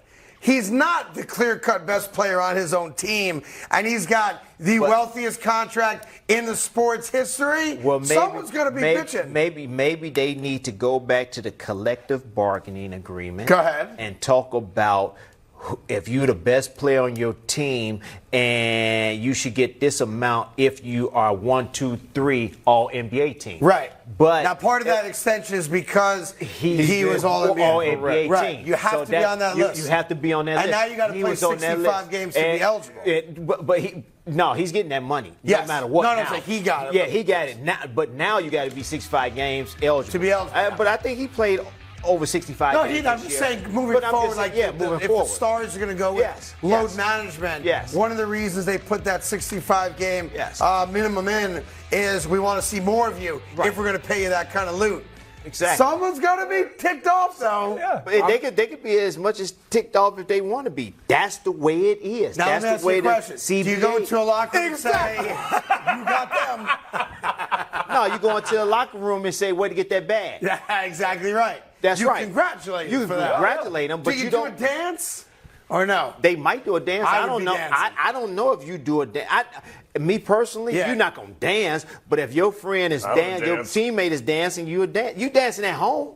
I mean, why would you come in the locker room and dance? Because I have $300 million. Okay, you could dance at home, but why would you come in the locker room and flaunt it like that? I mean, you can dance. You can do it how you want to do it. Street. Of 300 million. Of course. 300 million. Well, I wouldn't be dancing. I have me a nice Phantom. Greg, you were staring holes through him. I'm staring because, man, get out of here. You guys in the locker room are going to talk about money. Yes, I am. This man just You got the bag. Okay, congratulations. You congratulate the bag. You don't criticize not getting it. Exactly. That's the difference that Timmy said. You're not understanding. No, I am understanding. No, you're not, because you're still talking about, yes, you do that. I'm telling you, in the NBA, they don't do that. Maybe in NFL, they do that. I said NBA, they don't. They don't. Now, he did play in the NBA. You did play in the NFL. He did play in the NBA. Well, who's Brown's agent, and can Saquon hire them? Please. Well, again, football is totally different. No, he ain't. Football is totally different than basketball. The collective bargaining agreement said if you are on the first team, second team, supermax it out. You can get a supermax. Yep, 5 years, $304 million. The agent's name is Jason Glushin. Don't know who else he represents, but he represents. He's hired. Second of all, his job was very easy. Yes, because it's slotted. Right, it's slotted. Yeah. I should mention to you, my crack staff upstairs has just informed me that Jason Tatum is making half. Wow. Half. $32 million compared to the $60 million that Jaylen Brown's going to be making. Well, guess who's coming for more? But can I say this? Tatum is one of those guys that can make a supermax. Yes, because he was on that first. Oh, team. he's going to get the same contract. Yeah, he's going to get the same contract. Yeah, it's crazy, right? Good for these guys. Yeah, good. I mean, he's going to get the same money. It also shows you for all these years how much money the owners have really been making. Oh. Because no if you can stroke those checks to these guys, that means you could have done it 5 years ago also. Oh, no question. And you just didn't. Right. That's why. It's Well, I mean, it's crazy. And another thing with the supermax, that's a whole nother category than the what you call it, the set bar where you can only spend as much money as you can for your team. Yeah. Anyhow, there you go. Breaking news: Jaylen Brown, 5 years, $304 million, supermax extension. Way to get that bag. Now, the real question, if I could just go another minute on this, are they any closer to winning a title? They could be. No. They could be on paper. They lost to the Heat. Now they have Porzingis on their team. Okay. And Porzingis, Smart. You definitely lose Marcus Smart. Your Soul. your heart and soul of the team, but you get a guy that gives you basically 30 and 15, sometimes 20 and definitely 20 and 10. Marcus Smart would give you 20 last year, 22 a game, whatever. Yeah, 20. Porzingis could make a difference in you getting to the NBA championship and winning the NBA championship. So, just real quick, because I think there's a human aspect to this. You said you'd buy a Phantom. If you got $300 million guaranteed, just top of your head, what's the first thing you buy? No, I would. You First said of all, Phantom. No. I said if I wanted to strut my stuff and dance, or something, Yeah. I wouldn't be dancing down the street because something to happen. You know, you might step in the pot Yeah, you or might hurt something. yourself, go ahead. Even though you're driving, you might get hurt. But you know what? First thing to do, I solidify my family, make sure all my family is good, make sure we understand what we're going to do. Outside of that, what are you buying for Tim Hardaway? I don't need nothing because I've been in the NBA for 6 years. I don't need nothing else. You told me yesterday you'd buy a small. I didn't tell you that.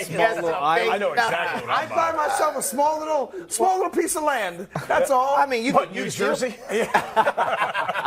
All right, so there's the latest up from the NBA to the NFL. As you know, 27 teams open up training camp today, and a whole bunch of them do so with head coaches on the proverbial hot seat. So we have got for you.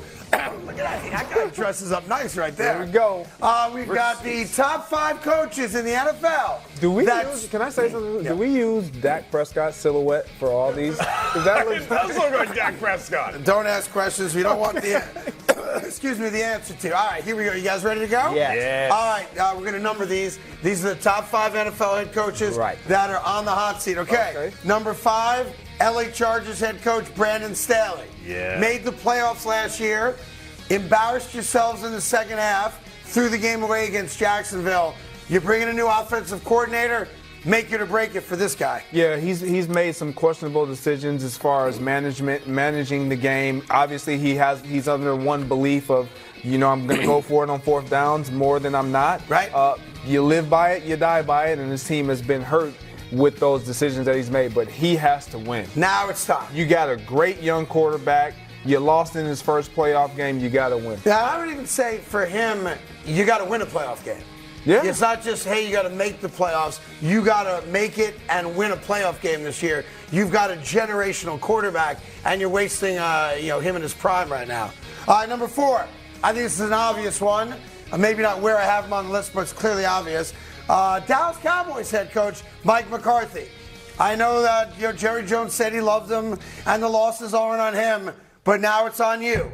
This is a crossroads year for Mike McCarthy. Got a playoff win last year. Now you got to get past that. Yeah, and you listen to Jerry Jones, and he says Mike McCarthy's job is secure and all the things. He says all the right things, right? But the reality is that Jerry Jones, we talk about this ad nauseum, he's getting older. Yep. He wants to win. He understands that he's not going to have an extended amount of time to do that. Mike McCarthy, he feels like can deliver that.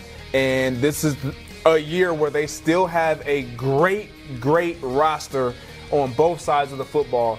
You got to try to get it done. I don't know if he. Like, this seat's hot. That's what it is. Right. This seat's hot. It's on fire. Definitely hot. It's hot. All right, number 3 is a bit of a wild card for you guys. And I can see you punching holes in it, but if you let me explain, I think you'll buy into it. It's Buffalo Bills head coach Sean McDermott. You've had too much talent not to get there. You embarrassed yourselves at home last year against the Cincinnati Bengals. You've got a great quarterback. You've had a good defense. You've got a star wide receiver. It's time. See, this one I don't agree because they've had tremendous amounts of success, and we can't say, well, you won Super Bowls or you won this without this guy, and that's what you're trying to go and recreate. With this, it's more of having the right coaches underneath him. I think he's maximized a lot of what he's been able to do with this Buffalo Bills team. Here's the problem. You're learning a lot that Brian Daboll might be more responsible for their success than Sean McDermott.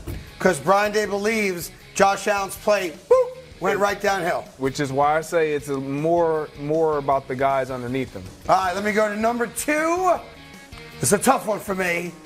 It's my guy, Robert Saleh. Robert Saleh. Man. You get Aaron Rodgers, you bring in all the players Aaron wants you to bring in. You've got a top 5 defense. You are now expected to win a lot of games. Remember, Robert Saleh, my dear personal friend, has never had a winning season. Was 7-4 last year before the Jets lost 6 straight games to end the season. No more excuses. You've got the quarterback. You've got everything you could possibly want. You've got the offensive coordinator. You've got Sauce. You've got Garrett. You've got Randall. You've got Lazard. You got everything you could possibly want. It is a win or peace out for Robert Saleh. Oh. So I disagree with Hot seat. I've continued to disagree with you when you mention Robert Saleh. It's okay to be wrong all the time. Especially when you all the time. Especially when you have never made the postseason. Like, he can make the postseason, he's fine. Yeah, but if he doesn't make the postseason. If he doesn't make the postseason after all these moves. If the Jets come in 3rd behind the Bills and the Dolphins, guess what? He'll have plenty of time to play golf with me because he will not be the Jets head coach. And I don't say that because I want it to happen. And I think he is going to win a lot of games. But he's on the hot seat.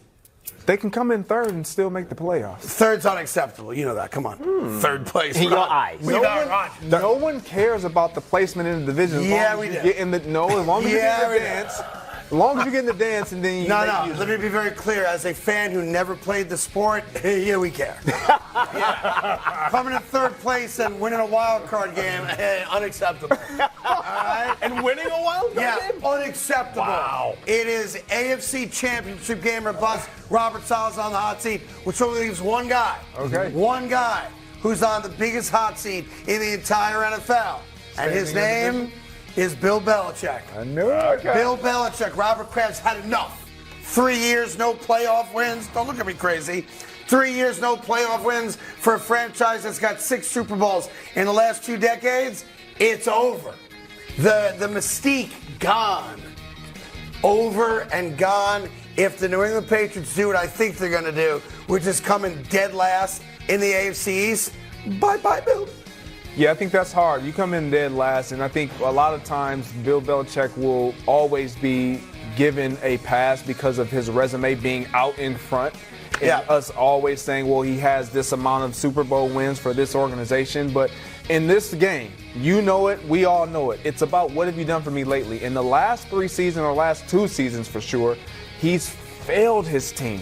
Like, not just from a coaching standpoint, but from just personnel, making sure or ensuring his number one player has what they need in stability at the quarterback position, making the wrong decisions. I agree with you on this one. Thank you for that, Greg. Finally, you got one right.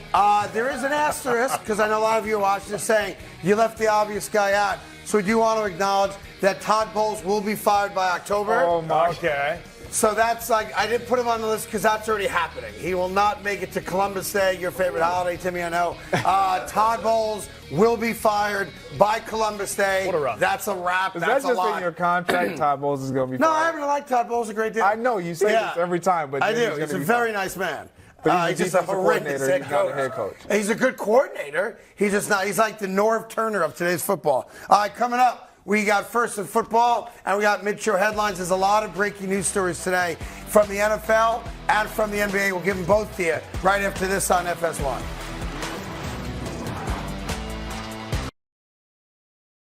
If you are just kind of catching up to baseball, there's a young phenom right now playing for the Cincinnati Reds. His name is Elly De La Cruz. That's him early in the game yesterday against the Brewers, hitting one to the wall, robbed of a home run. Sick. Okay, not a big deal. It happens. That's baseball, right? Right. Yeah. But the Milwaukee Brewers made a tactical mistake. They trolled him. His next at-bat, they put that on the Jumbotron. Elly Cruz almost hit a home run in the first inning, but didn't. Oopsie doopsie, as they say. Elly De La Cruz says, Cody, tell me where that ball went, please. Somehow in a roofed stadium, he hit it out of the stadium, Craig. This is the most astonishing thing I've ever seen. Didn't know it was possible. How about that? It's so incredible. I don't think Milwaukee's going to troll anybody. No. They're telling me now that there's an opening for scoreboard operator in Milwaukee. Wow. He found it. In Milwaukee right now. But that was just a great moment last night in what's been a great resurgent year for the sport of baseball. That has been great. Of course, today's a big football day. 27 NFL teams show up for camp today. So that handsome guy lives on the corner of First and Football. Zack Martin is not a part of the Cowboy contingent going to training camp. Their stud starting left guard, arguably the best left guard in all of football, wants what Jalen Brown just got. The bag. He ain't getting it yet. No, he ain't. Now, to me, this is very easy. You got to pay the guy. Yeah. He's the most important piece of your offensive line. Absolutely. And I love this, man, because you don't see interior offensive linemen Usually it's tackles. sitting out. Absolutely. You will see a tackle who we regard as one of the most important pieces of the offensive line, but Zack Martin has been one of the best in the business at his position for quite some time now, and he wants to be paid accordingly. So for me, if you're Jerry Jones, just dig in your pocket. And by the way, and hand it off. If there's any position of football that doesn't need training camp, it's left guard. Second, and football. You know that from experience? I know that from experience. You said it doesn't need it. Left guards don't need to go to training camp. It's silly. Oh, no. No. Just keep eating. Well, That's all we need you to do. Don't they, That's what it is. Left guard is the offense. They need to know the plays and how to. Not really. Okay. Just block the fat guy in front of you. That's all you got to do. All right, second in football. Travis Kelce says he's not feeling tired or fatigued at all heading into season 11. Let's hear out of his own mouth. Go ahead, guys. You know what? Nothing more than last year. Last year I started feeling a little bit in the second and third days, but you just got to harp on recovery and just make sure you're doing the right things in terms of muscle activation and things like that. Everybody's body's different, Everybody says when they get older they wish they were doing this when they were younger, but you just figure it out as you go and you start to keep things rolling and try and be at your peak athleticism all times. Seems like a guy that takes care of himself in the offseason. Last year had 12 touchdowns, a career high, and the expectation, of course, he comes back and does it yet again. The best tight end, maybe in the history of the sport, but certainly the best tight end in football today. Yeah. All right, third and football for you. This is one of my favorite wide receivers in football, and nobody ever talks about him. Brandon Ayuk, San Francisco. Are you worried about who your quarterback is? Let me hear it. I'm not too worried about the quarterback position at all. We got guys who can play the position. They got guys who they can get the ball to. Not everybody has a realistic chance at chasing the championship this year, no matter what they say, no matter what their fan base say, no matter what their coach says. There's only a few teams that really have a real chance at chasing the championship, and we feel as if we're one of those teams.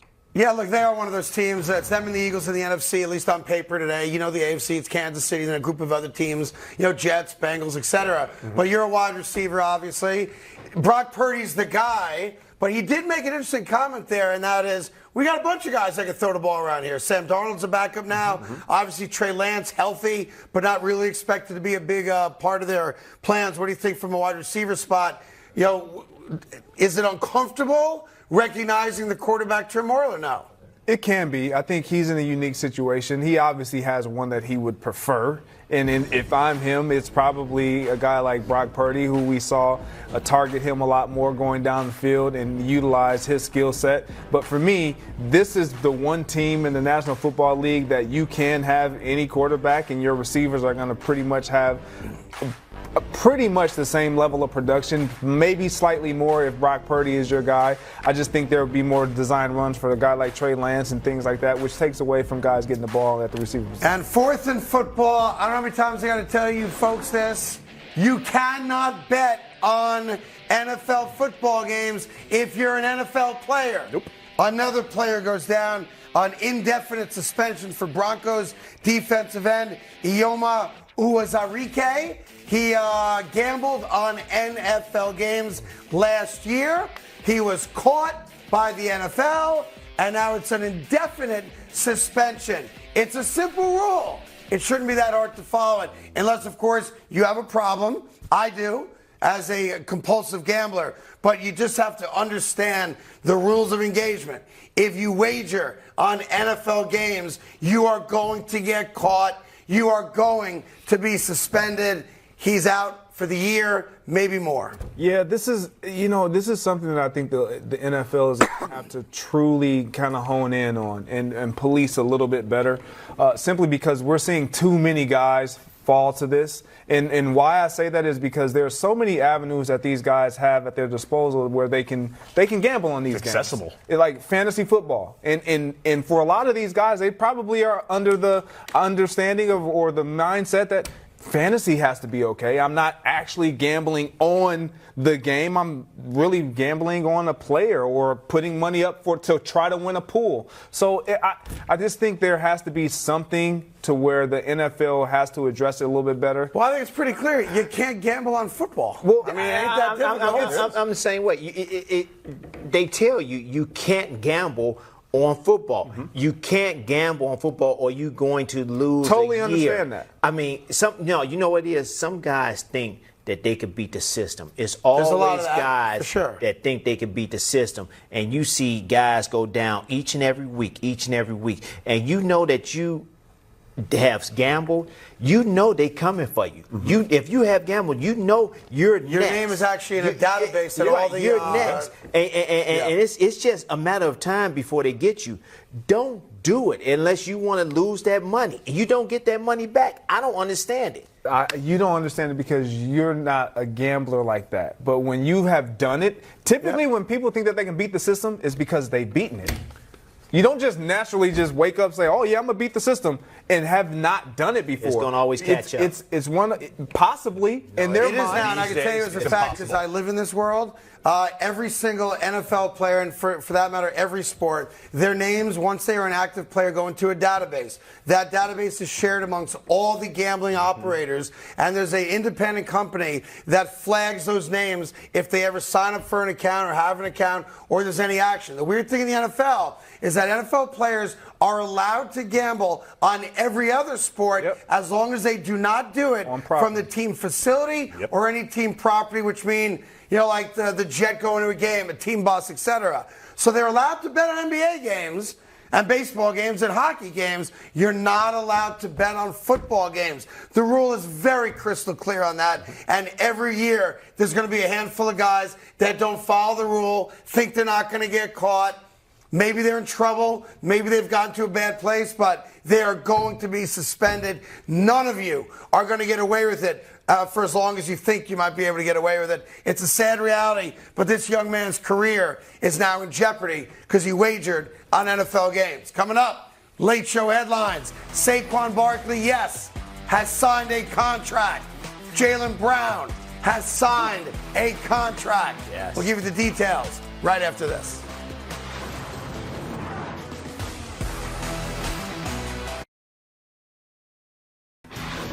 Welcome back to the Carton Show on FS1. Time for your late show headlines. And headline number one, the Giants and Saquon get it done. He agrees to terms on a new one-year deal worth up to $11 million. The deal includes a $2 million signing bonus, including some incentives for 1,300 rushing yards, 11 touchdowns, and 65 receptions. But my question for you, Craig, is does this put more pressure on Daniel Jones? No, less pressure on Daniel Jones. This makes his job a lot easier because now he doesn't have to carry the load the way most veteran franchise quarterbacks do because the best player on that offense is just signed up. So he's good to go. The crazy thing about it is that nobody knew because it's a little technicality in contracts that once the deadline passed that he could do this. I'll be honest, I didn't remember it.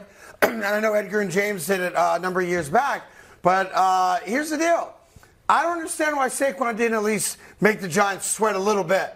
He signed a contract for the exact amount of money guaranteed that the franchise tag was, $10.1 million. The incentives, by the way, are not easily reached because he's only done it once or twice in his entire career. All three of them, 3 incentives, $300,000 per. That's how you get to the $11 million. From a fan standpoint, thrilled that he's back. And like I said to you guys earlier, I can critique it, I can have an opinion on it, but when it's all said and done, I think we all got kind of what we wanted. A great player is going to play football, and that's what this is. Yeah, he's in the uniform, he's in the clubhouse. Like, this is what you want if you're a fan, if you're a teammate, even if you're Saquon. You want to play ball, you want to put yourself in a position where you can continue to make money and secure your financial status moving forward. However, all of what you said is like, Saquon Barkley, this is what you know you could have signed for if you just signed the franchise tag. And there was more offered to you earlier. And again, you're rolling the dice without signing.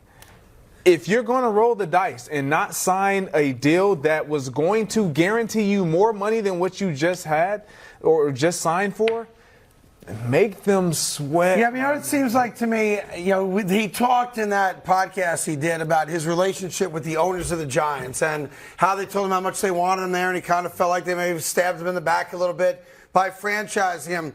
I do think once they kind of let the dust settle when the deadline passed last week, right, that there was kind of a meeting of the minds of, look, we do love you, kid. We want you to be here, and maybe we didn't handle it the best way. We can't pay you more money now, but we're going to give you $2 million up front just to try to make it a little bit better for you. Again, it's the same amount of money when it's all said and done. But my gut is that's the Giants' way of saying, yeah, we take some responsibility in this as well. We'll give you a chance to make an extra $900,000. We'll give you $2 million up front. We know it doesn't make you happy. We know that we should have signed you. Wink, wink, wadadoodle. We're not going to franchise you next year. We'll get a deal done if you have another great year. Here's $2 million up front. Appreciate you coming in. I mean, there are behind-the-scenes conversations that we don't know about that take place all the time. And when John Mara talks about, he's the owner of the Giants, talks about Saquon Barkley, it's in glowing terms. So my gut, and it's just my gut, tells me that there was a conversation between them, not the agents, that led to what happened this morning. I'm sure there was conversation, and I'll add this. As a player, like, if you're the type of individual that is willing to truly hold out or you're not. I can have no problem with it. I was not that guy that was a holdout guy. Like, maybe if I was forced to be in that situation, I don't know. But for me, just thinking about who I am and how I am as a teammate and what have you, I'm not going to sit here and act like, I would have held out. I'll say something else. Saquon made a point. I went back and I listened to that entire podcast, so I didn't want to misconstrue what he said or take it from someone else. He did make the point in that podcast of acknowledging where he grew up. He didn't grow up with money.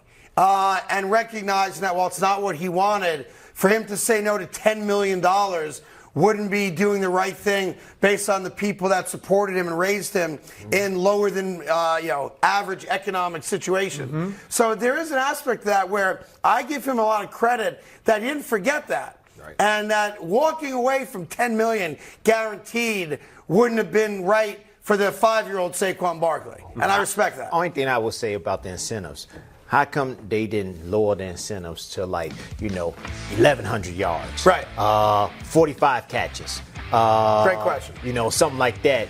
If you my guy, we love you, Barkley. We want you here and this and that. If we going both ways, give me 8 touchdowns.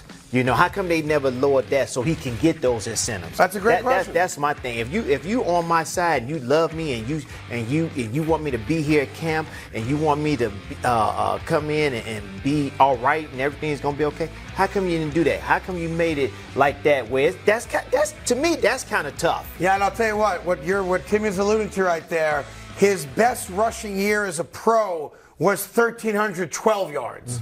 So, and his second best was 1,307. So it's not like he's had a 1,700-yard year. You're asking him essentially to have the best rushing year of his career to get an extra $300,000. Very good point. What else you got, Coach? Headline number 2, Jaylen Brown signs a supermax deal with the Boston Celtics worth $304 million. What? Wow. $304 million over the next 5 years. It's the richest deal in NBA history. But by this arithmetic, Craig, does this mean Tatum's going to be signing for Mbappe money? No one's signing for Mbappe money. Just so you know, Mbappe's that soccer star. He got offered $770 million for 1 year. For 1 year from the Saudis. It's funny, the way my brain works. I was trying to figure out how many Trillburgers he could buy. More than 5. More than 5. James Harden would be a big man. Terrible. He'd be Houston James Harden again. Look, good for him. He got it. He's a great player, no doubt about that. He's not the best player on that team. They almost traded him for Kevin Durant before Kevin Durant went to the Phoenix Suns, and all that kid did was play ball. Kept his head down, didn't complain, played ball, and that's the result. The wealthiest contract in the history of the NBA. We know that he was going to sign this $300 million contract, but until he signs it, until you hear it, you're like, okay. But when you hear it and it's on ink, it's like, oh, 5 year, $304 and it's million. fully guaranteed. And there's no trade clause. Great for him. He put in a lot of work. Kudos to him. Kudos to the Boston Celtics for even giving him that. But that's the way it is. That's what the CBA has made the market for these young fellas, and I'm happy for them, man. Congratulations. The last headline, if I can take it from here, Cody, for a second, is a more serious one and not a great one.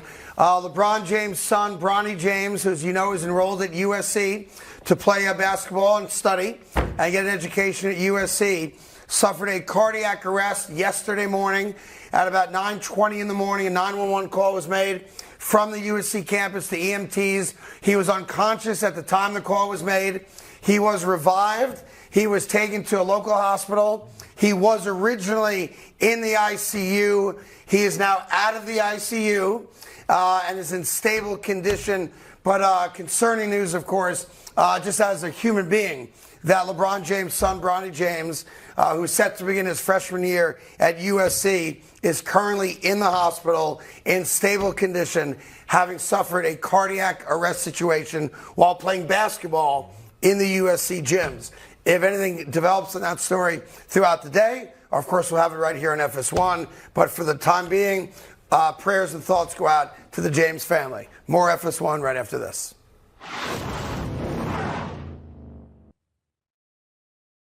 I'm being told by the producers, we've had a lot of breaking news today, that a voicemail has come into the show.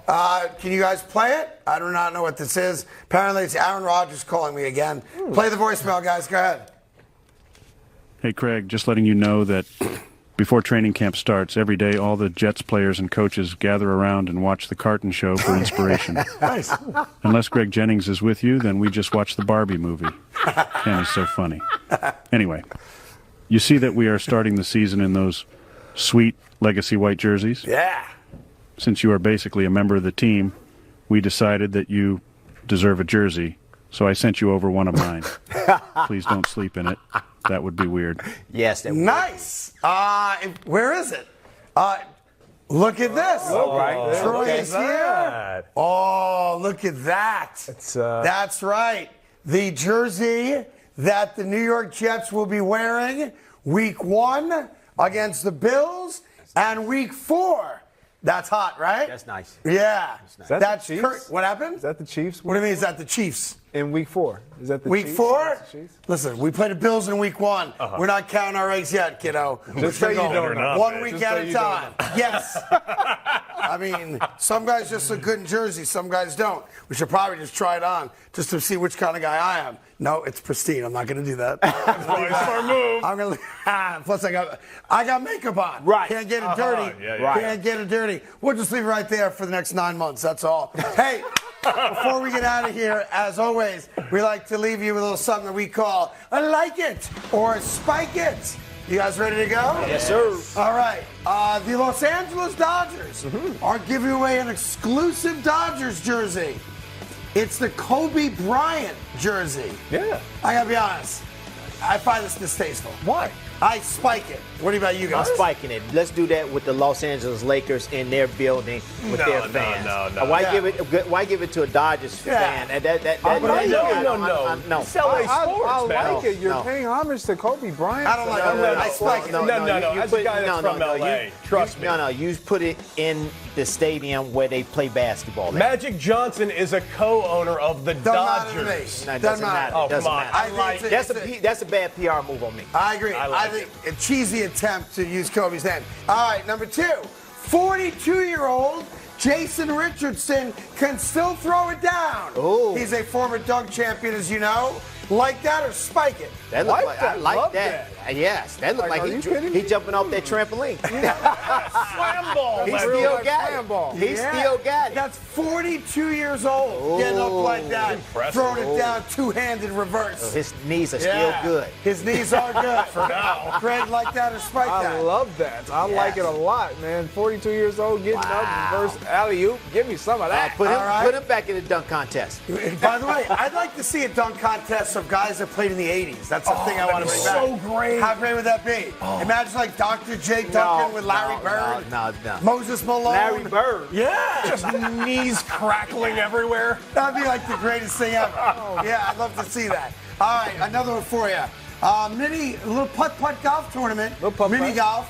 An adult brings his own putter to beat a bunch of kids in a mini golf tournament. And? He's dead serious. Yeah. He said, I am not going to lose to kids so they can talk about me. Like that or spike that? I like that. Like that. Got to teach your kids a lesson. Right. I'm all about being a competitor, bringing your own putter. Beat them with the putters that they got, man. I spike that. No. Like it. That's badass. I love it. That's great. That's called tough love. Let's go. That's the guy that just wants to win. Before we get out of here, reminder, Saquon Barkley has signed a 1-year deal with the New York Giants. It's the exact amount of money guaranteed that the franchise tag would have given him, plus a chance to make an extra $900,000 in incentives. And that leaves one guy, Josh Jacobs, as the only unsigned stud running back left in the NFL. Obviously, if he and when he does sign, we'll have it to you right here on FS1. Enjoy the rest of your day. See you tomorrow.